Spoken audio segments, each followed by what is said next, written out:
Hello friends, welcome to your favorite channel GK Perfect. বহুত দিনৰ মূৰত ভিডিঅ' বনাই আছোঁ। আজিৰ টপিকটো হ'ল যে যেহেতু থাম্বনেল চাই গমেই পাইছে যে ADRE বিষয়ে কথা পাতিম। ADRE 3.0 ওলাব বুলি আমাৰ মাননীয় মুখ্যমন্ত্ৰী মহোদয়ে এনাউন্সমেণ্ট কৰিছে যে আগন্তুক 5 বছৰত 2 লাখ আৰু পোষ্ট দিব বুলি। তো 2 লাখৰ ভিতৰত টিচাৰ বা ইঞ্জিনিয়াৰিং পোষ্ট এনেকৈ বহুতখিনি থাকিব। তো ADREত মেবি ধৰি লৈছোঁ যে গ্ৰেড 3 পোষ্ট আৰু ধৰা 7,000 বা 10,000 এনেকুৱা ওলাব। ষ্টিল আৰু যিমানে নোলাওক কিয়, কাৰণ 5,000ৰ ওপৰতো যদি ওলায় সেইটো বহুত পোষ্ট আৰু এজ এ গভমেণ্ট জব বা গভমেণ্ট পোষ্ট হিচাপে এনেতো ইমান নোলাইছিলে। এতিয়াতো এইখিনি মানে বহুত, যিহেতু ADRE 1 আৰু 2 গ'লে। তো মইতো ভাবিছিলোঁ ADRE 3 আৰু নোলাবই, কিন্তু যিহেতু এনাউন্সমেণ্ট কৰিছে তো নিশ্চয় ওলাব। তো যিসকলে ভাবিছা যে ADRE 1 বা 2 ধৰা যিসকলে জব পোৱা নাই বা বহুত ক্ল'জ গৈও নাপালা, বা যিসকলে ধৰা তেতিয়া ডিগ্ৰী পঢ়ি আছিল তো দিবলৈ নাপালা, আৰু এতিয়া নেক্সট আকৌতো ওলাব বুলি ক'লে। তো এতিয়া তোমালোকৰ হাতত এটা ধুনীয়া চান্স আছে ADREৰ বাবে প্ৰিপেৰেশ্যন কৰিবৰ কাৰণে। আৰু এইটো বহুতেই বেছি ধুনীয়া চান্স, কাৰণ ADRE 3.0টো এক্সাম অহালৈকে ধৰা আৰু বহুত টাইম আছে। কাৰণ এতিয়া এনাউন্সমেণ্ট কৰিছে, তাৰপাছত ডিপাৰ্টমেণ্ট ৱাইজ এনালাইচিছ কৰিব ক'ত কিমান পোষ্ট আছে, তাৰপাছত এডভাৰটাইজমেণ্ট ওলাব। তো মোৰ সেইটোতো গম নাপাওঁ কেতিয়া ওলায়, কিন্তু মোৰ আইডিয়া মতে ধৰা আৰু হাতত ধুনীয়াকৈ 1 বছৰৰ পৰা 1.5 বছৰ হাতত আছে মানে প্ৰিপেৰেশ্যনৰ কাৰণে। তাৰ পাছতহে মোৰ লাগে যে পোষ্ট ওলাব, মানে এক্সাম আহিব আৰু। তো যদি হাতত 1 বছৰ বা 1.5 বছৰ আছে বুলি আমি কনফাৰ্ম গমেই পাইছোঁ ধৰা, তো 1 বছৰ বা 1.5 বছৰ প্ৰিপেৰেশ্যন কৰিলে ভালদৰে যদি ফ'কাছড হৈ কেনে প্ৰিপেৰেশ্যন কৰা, যিসকলে যে একদম চিৰিয়াছ কেণ্ডিডেট, যোনে মানে জব লাগে, গভমেণ্ট জব লাগে, তো চিৰিয়াছ কেণ্ডিডেট, তো সেইসকলে প্ৰিপেৰেশ্যন এতিয়াৰ পৰা ষ্টাৰ্ট কৰিব পাৰা। বাকী ADRE 3.0ৰ প্ৰিপেৰেশ্যন বিষয়ে অলপ চলপ কৈ দিওঁ, কাৰণ ইয়াৰ আগতে মই ভিডিঅ' বহুত বনাইছোঁ ধৰা জুনিয়ৰ এডমিনিষ্ট্ৰেটিভ এছিষ্টেণ্ট হাইকোৰ্টৰ, সেইবিলাকৰ ওপৰত। মই নিজেও JEE ক্লিয়াৰ কৰিছোঁ, বৰ্তমান মই JEE হিচাপে জব কৰি আছোঁ ডিষ্ট্ৰিক্ট কোৰ্টত। তো ইয়াৰ আগতে মই ভিডিঅ' বনাইছিলোঁ, বহুতে হয়তো সেইবিলাক ভিডিঅ' চাইছে, কিন্তু এইটো ভিডিঅ' বহুত নতুন ভিউৱাৰ্ছেও চাব পাৰে। সেইকাৰণে মই মেনশ্যন কৰি দিওঁ যে preparation related, exam preparation related মই কিছুমান ভিডিঅ' বনাইছোঁ। তো মোৰ প্লে'লিষ্টত গৈ কেনে চাবা, বা এইটো ভিডিঅ'ৰ ডেছক্ৰিপশ্যনত মই ভিডিঅ'কেইটা লিংক এটা দি দিম, তোমালোকে তাত চালে ডিটেইলছত গম পাবা যে মই ইয়াৰ আগতে মানে কৈছোঁ ধুনীয়াকৈ। মানে যে ষ্টিল থুলমূলকৈ কিছুমান কৈ দিওঁ যে ধৰা প্ৰিপেৰেশ্যন ষ্টাৰ্ট কৰাৰ আগতে যিসকলে চিৰিয়াছ হয়, তোমালোকে 1 বছৰ বা 1.5 বছৰ হাতত ৰাখি লোৱা ধুনীয়াকৈ। তাৰপাছত একদম ধৰি লৈছোঁ যে তোমালোকে কিছুমান জিৰ'ৰ পৰা ষ্টাৰ্ট কৰিব, বা কিছুমানতো হৈয়ে আছে, সিহঁতেও ষ্টিল অলপমান ভালদৰে প্ৰিপেৰেশ্যন কৰিব পাৰিব, ৰিভিজন কৰিব পাৰিব। তো ধৰি লৈছোঁ যিসকলে জিৰ'ৰ পৰাই কৰিব, তো তোমালোকে প্ৰথমতে কি ছাবজেক্ট আহে সেইটো চাই ল'বা। সদায় ছাবজেক্ট ৱাইজ প্ৰিপেৰেশ্যন কৰিবা। এতিয়াই যেতিয়া ধৰা তুমি ADRE কাৰণে প্ৰিপেৰেশ্যন ষ্টাৰ্ট কৰিম বুলি ভাবিছা, তোমালোকে এইটো নাভাবিবা যে কিমান মাৰ্কছৰ আহিব, লাষ্ট টাইম 175 মাৰ্কছ আহিছিল, কিবা কিবি, এইবিলাক বাদ দিয়া। এইবিলাক কথা পিছত, যেতিয়া এডভাৰটাইজমেণ্ট ওলাব চেঞ্জো হ'ব পাৰে, কোনো ক'ব নোৱাৰে, এইবাৰ 200 হৈ যাব পাৰে। তো সেইটো তোমালোকে মাইণ্ডত নানিবা যে কি হ'ব, কেনেকুৱা মানে কিমান মাৰ্কছৰ আহিব, কি ছাবজেক্ট আহিব। ছাবজেক্টটো কমন, আৰু ছাবজেক্টটো গমেই পাবা, নিগেটিভ থাকিব নে নাথাকে, এইবিলাক আননেচেচাৰী কথা মাইণ্ডত নানিবা। প্ৰথমতে তোমালোকৰ কাম হ'ল যে এটা বস্তু জানি লোৱা যে কম্পিটিটিভ এক্সামত মেইনলি 4টা ছাবজেক্ট থাকিবই, ইংলিছ, GK, মেথছ আৰু ৰিজনিং, এই 4টা থাকিবই। তো এই 4টা যেতিয়া থাকিব, তো এইটোৱে থাকিব, ইয়াৰে বাহিৰতো নাহে। সেইটো তোমালোকৰ ক্লিয়াৰ হৈ গ'ল, গ'লবিলাক সদায় ক্লিয়াৰ কৰি ল'বা। সেইটো ক্লিয়াৰ হৈ গ'ল। তাৰপাছত এতিয়া তোমালোকে জানিব লাগিব যে কম্পিটিটিভ এক্সাম এটাত ছাবজেক্ট ৱাইজ প্ৰিপেৰেশ্যন কৰিব লাগে। আৰু ছাবজেক্টকেইটাতো গমেই পালা যে মেইনলি এই 4টা ছাবজেক্টে আছে, আৰু সেই ছাবজেক্টটোৰ ভিতৰত কম্পিটিটিভ এক্সামত ভিতৰত কি চিলেবাছ হয় সেইটো তোমালোকে জানিব লাগিব। তো কিছুমান এটা ষ্টেণ্ডাৰ্ড চিলেবাছ থাকে, মানে সেই ছাবজেক্টটোৰ পৰা কি টপিকৰ পৰা কুৱেশ্যন আহিব পাৰে, অভাৰঅল তুমি গোটেইখিনি চাব লাগিব। তো সেই চিলেবাছটো তোমালোকে জানিব লাগিব। এতিয়া তোমালোক যদি নতুনকৈ ষ্টাৰ্ট কৰি আছা, এক্সাম দিয়াই নাই, তো তোমালোকে গম নাপাবা। তো সেইকাৰণে তাৰ সুবিধাৰ কাৰণে মই অলৰেডি ভিডিঅ' বনাই থৈছোঁ যে English preparation strategy, maths preparation strategy, এনেকৈ মই মানে হেৰি বনাই থৈ দিছোঁ, ভিডিঅ' বনাই থৈ দিছোঁ। প্ৰিপাৰেশ্যনৰ প্লে'লিষ্টত গৈ পাবা বা এইটো ডেছক্ৰিপশ্যনত পাবা। সেই ইণ্ডিভিজুৱেল ভিডিঅ'কেইটা চাবা। কিয়? কাৰণ তাত তোমালোকে কম্পিটিটিভ এক্সামৰ ইংলিছৰ চিলেবাছখিনিও পাবা, লগতে তোমালোকে তাৰ নোটছ বা বুক কি ফ'ল' কৰিব লাগে, টপিক বা ইউটিউব চেনেল কি ফ'ল' কৰিব লাগে, সেই বস্তুবিলাকো তাৰমানে তাত মই ডিটেইলছত দিয়া আছে। তো সেইকাৰণে সেই ভিডিঅ'কেইটা তোমালোকে প্ৰিপাৰেশ্যন ষ্টাৰ্ট কৰাৰ আগতে সেই ভিডিঅ'কেইটা ডিটেইলছত চাই ল'বা। তাৰপাছত এটা বহি, সৰু চাই পাতল বহি এটা কিনিবা। তাত মানে মই যোনটো চিলেবাছবিলাক লিখি দিছোঁ, ইংলিছৰ যিখিনি চিলেবাছ, মেথছৰ যিখিনি চিলেবাছ, সেইখিনি ডিটেইলছত নোট ডাউন কৰি ল'বা। এতিয়াই তোমালোকে একদম হিষ্ট্ৰী পলিটি পঢ়া ষ্টাৰ্ট কৰি নিদিবা। আৰম্ভণিটো অলপমান শ্ল' কৰা, ভালদৰে কৰা। তো বেচিক্সৰ পৰা ষ্টাৰ্ট কৰা। তো প্ৰথমতে ধৰা যিকেইটা মেইন বুক লাগে বা নোটছ পাতি যি লাগে সেইখিনি অলপমান প্ৰথম এমাহমান টাইম দি, এমাহ নালাগে বাৰু, 15 দিনত হৈয়ে যায়, ইমানো লেজি কৰি কাম নকৰিবা। তো বহি কি লাগে, লিখিবৰ কাৰণে বহি কি লাগে, কলম পাতি চব যোগাৰ কৰি ল'বা। এনেকুৱা নহয় যাতে লিখিব ওলালে স্কেল নাই, পেঞ্চিল নাই, বোলে কলম নাই আৰু উঠি গ'লা। সেই ডিষ্ট্ৰেকশ্যনবিলাক বাদ দিবা। একেলগে 10টা কলম লৈ আহিবা, একেলগে 10টা ব্লেক লাগে, ব্লু লাগে, যি লাগে চব ৰেডি কৰি ল'বা তোমাৰ টেবুলত, ষ্টাডি টেবুলত। তাৰপাছত ৰাবাৰ, পেঞ্চিল, স্কেল চব কিনি ল'বা। বহি যি লাগে সেইখিনি তোমালোকে কিনি ল'বা। তাৰপাছত যিকেইটা মেইন বুক সেইকেইটা অৰ্ডাৰ দি ল'বা। কাৰণ ইনভেষ্টমেণ্টটো কৰিবই লাগিব, সেইটো এটা ইনভেষ্টমেণ্ট হয়। বুকছ পাতি কিনিবই লাগিব। ময়ো ঢেৰ বুক কিনিছিলোঁ, নোটছ বনাইছোঁ। বা তুমি কিবা ক'ৰবাত যদি কিবা পাই আছা, PDF পাই আছা, PDFটো প্ৰিণ্ট আউট কৰিব পাৰা যদি কৰি ল'লা, নহ'লে বেছি জল্দি যদি লিখিব পাৰা তেতিয়াহ'লে নিজৰ এটা ছেপাৰেট নোটছ বনাই লিখি ল'লা, সেনেকুৱা টাইপ কিবা এটা কৰিব পাৰা। তো প্ৰথমতে সেই বস্তুখিনি তোমালোকৰ ক্লিয়াৰ হ'ব লাগিব, যোগাৰখিনি। তাৰপাছত যোগাৰখিনি যেতিয়া ক্লিয়াৰ কৰিলা, যোগাৰখিনি ক্লিয়াৰ কৰাৰ লগে লগে তোমালোকে এটা ষ্টেপ আগত আহি গ'লা। কিছুমানে প্ৰিপাৰেশ্যন কৰে কেনেকৈ যে খেলি মেলি, মানে ছিষ্টেমেটিক নহয়। তো খেলি মেলি কৰিলে তোমাৰ এক্সাম কেতিয়াও ক্লিয়াৰ নহয়। তো মানে বস্তুবিলাক যেতিয়া তুমি ছিষ্টেমেটিক ৱেত যাবা, তেতিয়া সেই তোমাৰ বস্তুবিলাক মনতো থাকিব। কাৰণ ইমান বস্তু মনত ৰাখিব লাগিব, পঢ়িব লাগিব, তো ধেমালি কথা নহয়।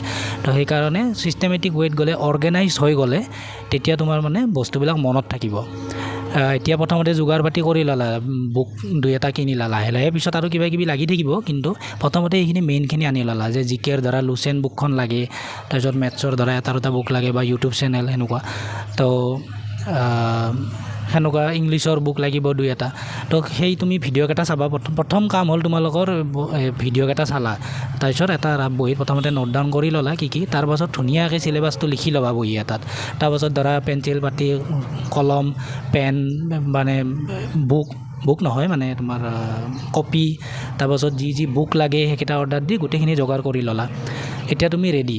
তাৰপাছত তুমি এটা বেচিক চাই ৰুটিন এটা বনাব চেষ্টা কৰিবা। মানে ৰুটিনটো কেনেকুৱা ধৰণৰ, ধৰা একদম 10টাৰ পৰা 11টালৈকে মই ইংলিছ পঢ়িম, সেনেকৈ নহয়। তাৰমানে তুমি এটা প্ৰথমতে তুমি টাইম কেনেকৈ ইনক্ৰিজ কৰিব লাগে সেইবিলাকো মই ভিডিঅ'বিলাকত কৈছোঁ। তুমি সেইকাৰণে প্ৰথমতে সেই 10-11টামান ভিডিঅ' আছে, সেইকেইটা ডিটেইলছত চাই ল'বা ভালদৰে। তেতিয়া গোটেইখিনি বস্তু বুজি পাবা, বা মই কেনেদৰে কৰিছিলোঁ, মোৰ এক্সপিৰিয়েঞ্চটো তাতে গম পাবা। তো সেইখিনি যেতিয়া তুমি গম পালা, তাৰপিছত তুমি ধৰা প্ৰথমতে 2 ঘণ্টামান পঢ়া ষ্টাৰ্ট দিলা। তাৰপিছত টাইমাৰ লগাই কেনেকৈ টাইমাৰ ইউজ কৰিব লাগে সেইবিলাকো চাগে 2-এটা ভিডিঅ'ত মই কৈছোঁ ভালদৰে। তো সেইকেইটা চাই ল'বা। তো টাইমটো ইনক্ৰিজ কৰিব লাগিল, কিন্তু কনচিষ্টেঞ্চিটো থাকিব লাগিব। মানে ডেইলি বেচিছত ধৰা তুমি পঢ়ি আছা, এনেকুৱা টাইপ। আজি পঢ়িছা, 2 দিন মাজত গেপ, সেনেকুৱা নহয়।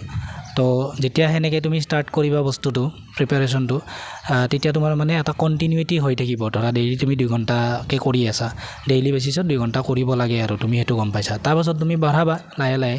অন এন এভাৰেজ মানে ধৰা 5 to 7 আৱাৰ্ছ মানে পঢ়িব লাগে কম্পিটিটিভ এক্সামৰ কাৰণে, ভালদৰে যদি তুমি মানে প্ৰিপাৰেশ্যন কৰিব বিচাৰিছা। আৰু সেনেকৈ যদি তুমি ধৰা 8-9মাহমান যদি পঢ়ি দিয়া, তেতিয়া মানে তোমাৰ অলমষ্ট যিকোনো ষ্টেট লেভেলৰ এক্সাম ক্লিয়াৰ হৈ যাব, বা SSC লেভেলৰ এক্সামো ক্লিয়াৰ হৈ যায়। 12 মাহ যদি কোনোবাই ডেইলি বেচিছত যদি 5 ঘণ্টাৰ পৰা 7 ঘণ্টা পঢ়ি দিয়ে। মাজতেতো কোনোবাই এদিন স্কিপ যাবই, বিয়া বাৰু থাকিব, কিবা কিবি, ফুৰা চকা কিছুমান এভইড কৰিব লাগিব। এনেকুৱা টাইপ অলপ চিৰিয়াছ হ'ব লাগিব মুঠতে, যে জব লাগে মোক, এনেকুৱা টাইপ। তো তুমি বেলেগতকৈ আগত হ'ব লাগিলে অভিয়াছলি তুমি অলপমানতো বেলেগ কৰিব লাগিব। তুমিও বোলে 5 ঘণ্টা পঢ়ি আছা, বেলেগেও 5 ঘণ্টা পঢ়িয়ে আছে ডেইলি, তুমি মাজত যদি স্কিপ কৰা, সিটো তোমাতকৈ বেছি পঢ়িলে, সেনেকুৱাই। তো সেইটো সেই সেনেকৈ তোমালোকে প্ৰিপেৰেশ্যনটো ষ্টাৰ্ট কৰিবা সেইকাৰণে প্ৰথমতে মই যেনেকৈ ক'লোঁ যে ভিডিঅ' এটা চাবা তাৰপিছত চিলেবাছটো লিখিলা তাৰপিছত যি লাগে বহি লাগে পেন লাগে চব যোগাৰ কৰি ল'বা এবাৰতে তাৰপাছত পঢ়াটো লাহে লাহে তুমি ষ্টাৰ্ট কৰিলা 1 ঘণ্টা 2 ঘণ্টা এনেকৈ ৰেগুলাৰ বেচিছত ৰুটিনটো মই কি কৈছোঁ যে ধৰা ৰাতি অলপ শোৱাটো আৰু ৰাতিপুৱা উঠাটো অলপমান ফিক্স কৰি ল'ব লাগে তেতিয়া মানে কি হয় লাগিলে তুমি 8টাতে উঠা ৰাতিপুৱা বা 9টাতে উঠা যদি তুমি জব নকৰা সেইটো কৈছোঁ ঘৰতে যদি আছা ফুল টাইম প্ৰিপেৰেশ্যন কৰি আছা তেতিয়াহ'লে তুমি লাগিলে তুমি ৰাতিপুৱা 5টাতে উঠি পঢ়িব নালাগে তোমাৰ লাগিলে তুমি বোলে 8টাতে উঠি কমফৰ্টেবল 8টাতে উঠা কিন্তু মানে টাইমটো ফিক্স হৈ যাব লাগে যে 8টাত আজি বোলে 8টাত কালি বোলে 9টাত আকৌ বোলে পৰহি বোলে আকৌ 10টাত আৰু কোনোবা দিনা আকৌ 6টাতে উঠি যায় সেনেকুৱা নহয় সেনেকৈ হ'লে মানে তোমাৰ ৰুটিনটো বিল্ড আপ নহ'ব তো তুমি যদি 8টাতে উঠো বুলি ভাবিছা তুমি বোলে ৰাতি 12টাত খোৱা বা 1টা বজাত খোৱা কিন্তু তুমি বোলে ৰাতিপুৱা 8টা বজাত উঠা 8টাতে উঠিবা আৰু ৰাতি খোৱা টাইমটো ফিক্স কৰি ল'বা যে এইখিনি টাইমত শুম আৰু ৰাতিপুৱা 8টাত উঠিমেই তেতিয়া মানে কি হ'ব 8টাত উঠাৰ লগে লগে তুমি ব্ৰাছ কৰা চাহ খোৱা কিবা গা ধোৱা গোটেইখিনি মানে তোমাৰ এটা টাইমত হৈ যাব বস্তুটো তাৰপিছত পঢ়া টাইমটো তোমাৰ ফিক্স হৈ থাকিব তেতিয়া ধৰা তুমি বোলে ৰাতিপুৱা 10টাৰ পৰা পঢ়া ষ্টাৰ্ট কৰা তো তুমি সদায় যদি 10টাৰ পৰা পঢ়া ষ্টাৰ্ট কৰা তোমাৰ মানে এটা ৰুটিন বিল্ড আপ হৈ যাব তো সেইটো ভাল তুমি ৰাতিপুৱা 5টাৰ পৰাই যে পঢ়িব লাগিব সেনেকুৱা কথা নাই তো তোমাৰ যোনটো কমফৰ্টেবল টাইম কিছুমানে ৰাতি পঢ়ি ভাল পায় কিছুমানে ৰাতিপুৱা কিন্তু মানে কি হয় টাইমটো এটা টাইমত ফিক্স কৰি ল'লে মানে উঠা টাইমটো আৰু শোৱা টাইমটো যদি ফিক্স হৈ যায় তেতিয়া বাকী গোটেইখিনি ফিক্স হৈ থাকে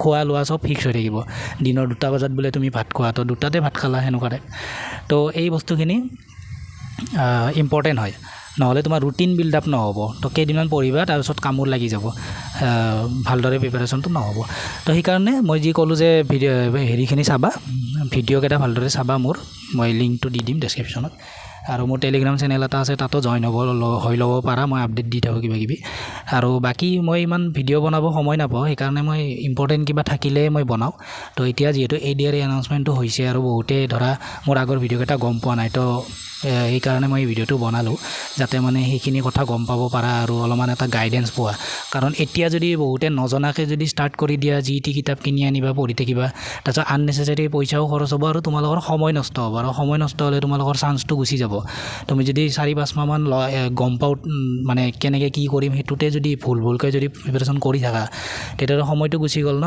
সময়টো গুচি যোৱাৰ লগে লগে আকৌ বাৰে বাৰেতো চান্স পাই নাথাকা এই বাৰে বাৰে যে ADR ওলায়ে থাকিব 1-2 লাখ চাকৰি এনেকৈতো বাৰে বাৰে ওলাই নাথাকে কিমান ওলাব আৰু গভৰ্ণমেণ্ট জব সেইকাৰণে এইবাৰে লাষ্ট বুলি ধৰি লোৱা আৰু কথাটো কৈছোঁ লাষ্ট বুলিয়ে ধৰি লোৱা তোমাৰ কাৰণে আৰু ইমান বছৰৰ কিমান কৰি থাকিবা সেনেকুৱা টাইপ কথা তো এইবাৰ ভালদৰে ফ'কাছ হৈ প্ৰিপেৰেশ্যন কৰা যাতে মানে এক্সামটো এইবাৰতে প্ৰথমবাৰতে এক্সাম ক্লিয়াৰ কৰি জব ল'ব পাৰি কোনো এনেকুৱা কথা নহয় যে নোৱাৰি কাৰণ ইমানখিনি পষ্টত পাৰি কিন্তু তুমি ফ'কাছড হ'ব লাগিব আৰু ধৰা এবছৰমান পূৰা ভালদৰে পঢ়িব লাগিব তাৰপাছত বাকী ধৰি লৈছোঁ যে 2 বছৰ পাছতে আহিল এক্সামটো কিন্তু তুমি এবছৰত প্ৰথমতে তোমাৰ টাৰ্গেট হ'ব যে চিলেবাছখিনি ভালদৰে কমপ্লিট কৰা ছিষ্টেমেটিক ৱেত চিলেবাছ ৱাইজ পূৰা একদম অৰ্গেনাইজ ৱেত কৰি তাৰপাছত তুমি ৰিভিজন কৰি থাকিলে হ'ল এক্সামলৈকে ৰিভিজন কৰি তোমাৰ একদম পাক্কা যেতিয়া হৈ যাবা এক্সামো আহিল এক্সাম দিলে পাৰিবাই নিশ্চয় পাৰিবা আৰু যদি মানে ৰিপিটেশ্যনটো যদি ভালদৰে কৰি থাকা অভিয়াছলি পাৰিবা নোৱাৰা কোনো কথা নাই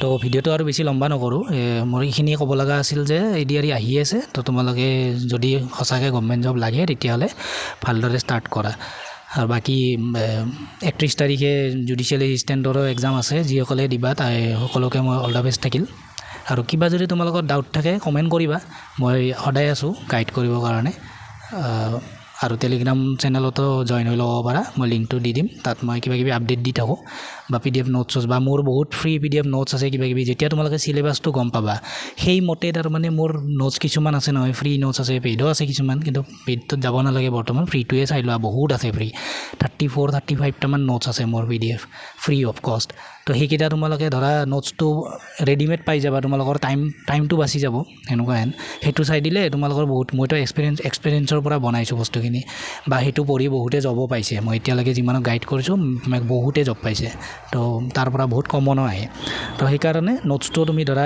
গম পাবা যে এইটো টপিকৰ নোটছটো ইয়াৰ এভেইলেবল আছে জিকে পাৰফেক্টৰ ইয়াৰ এভেইলেবল আছে তো সেইটোৱে মই লৈ লওঁ কোনোবা এটা যদি মোৰ নোটছ ধৰা নাই বা তোমাৰ যদি ভাল লগা নাই তেতিয়া তুমি সেইটো নিজে বনাই ল'লা তো সেনেকৈ তুমি টাইমটো ছেভ কৰিব পাৰিবা সেইটোৱে আৰু তো বাকী ভিডিঅ'টোত ইমানেই আছিল আৰু যদি কিবা ইম্পৰ্টেণ্ট থাকে মই জনাম আৰু কিবা তোমালোকৰ ডাউট থাকিলে কমেণ্ট কৰিবা মই সেইটোৰ ওপৰত ভিডিঅ' বনাম তো বাকী আজিলৈ ইমানেই আছিল বাই বাই